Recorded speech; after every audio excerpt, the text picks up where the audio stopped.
Hello, welcome back to my channel, and if you are joining me for the first time, hi, I'm Shilpi.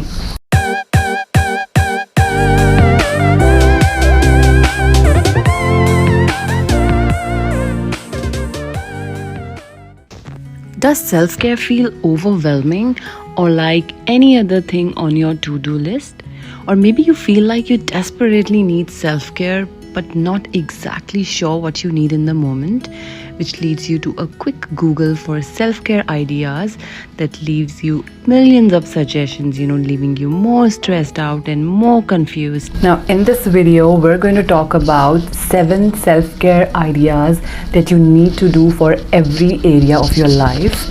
Now, I know 7 might sound like a lot, but once you know them, you can better recognize what needs work in your life rather than trying to do everything.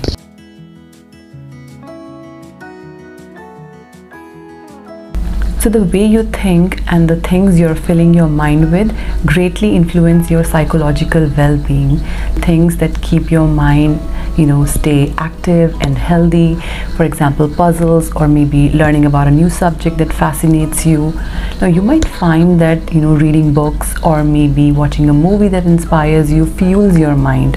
Things that help your mind stay healthy, meditation or writing in a journal, or maybe practicing self-compassion and acceptance, for example, helps you maintain a healthy inner dialogue, or maybe writing in a brain dump list.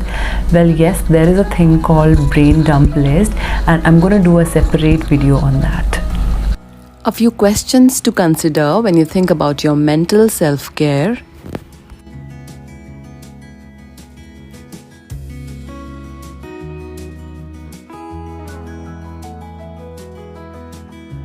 It is preeminent to have healthy coping skills to deal with uncomfortable emotions like anger, anxiety, or sadness. Emotional self-care includes activities that help you acknowledge and express your feelings on a regular basis. For example, envisioning, you guessed it, your best possible self and what would you look like in future. Envisioning your life in future and challenging yourself to imagine the best possible version of yourself, or expressing gratitude to people who've done good things for you. Now, this could be a letter to an elementary teacher, who inspired you to be your best, or, maybe a personal visit to a neighbor, to let them know how much you appreciate knowing that they are there. So it could be anything, a letter, or maybe a personal visit and a conversation to let someone know what they've done for you and what it has meant to you and how much you appreciate them. Or asking for help when you need it, or maybe writing down positive affirmations that can be used to encourage and motivate yourself. When it comes to emotional self-care, ask yourself these questions.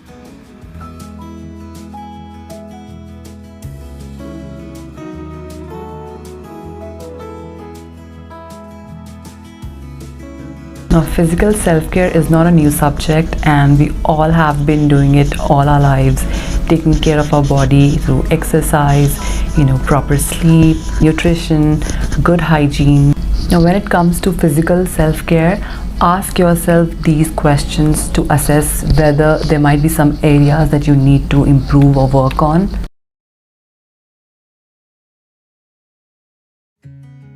Now, there isn't a certain number of hours that you should devote to your friends or work on your relationships. Everyone has a slightly different social needs, and the key is to figure out what social needs you have and how to build enough time in your schedule to create an optimal social life. Spending time with people whose company you enjoy the most, or maybe spending time with your relatives or talking to your friends. To assess your social self-care, ask yourself these questions.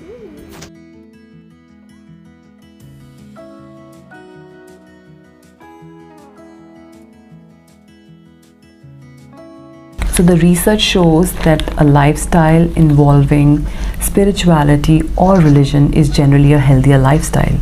However, nurturing your spiritual self doesn't have to involve religion.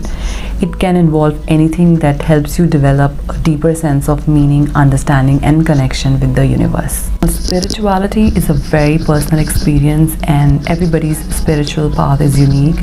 And as you consider your spiritual self, ask yourself these questions.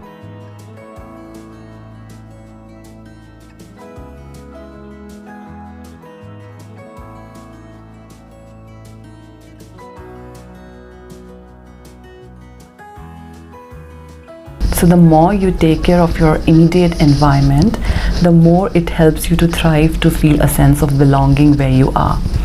Arranging your workspace to be more comfortable, or decluttering your living space, or maybe appealing to your five senses, like lighting a candle, sipping a warm drink, or maybe playing your favorite playlist, or putting on a comfortable clothing.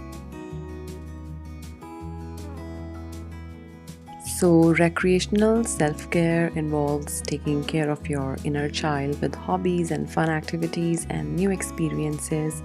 And recreation is important because it lets you get away from the pressures of your to-do list and simply enjoy the pleasures that life has to offer. For example, taking time for hobbies and creative activities, and going on an adventure by yourself or with others, or switching up your regular daily routine, or maybe taking time to do absolutely nothing and enjoying it. So when it comes to self-care, there isn't one size fits all, and your self-care plan will need to be customized as per your needs.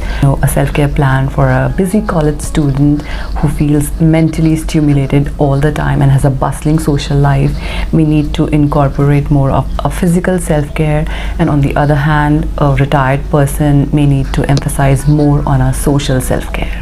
Alright, that is it from me today, and I hope you guys enjoyed watching the video as much as I did creating it for you guys. So you know the drill. Like, share, subscribe, and I'm going to see you guys in my next video. Bye!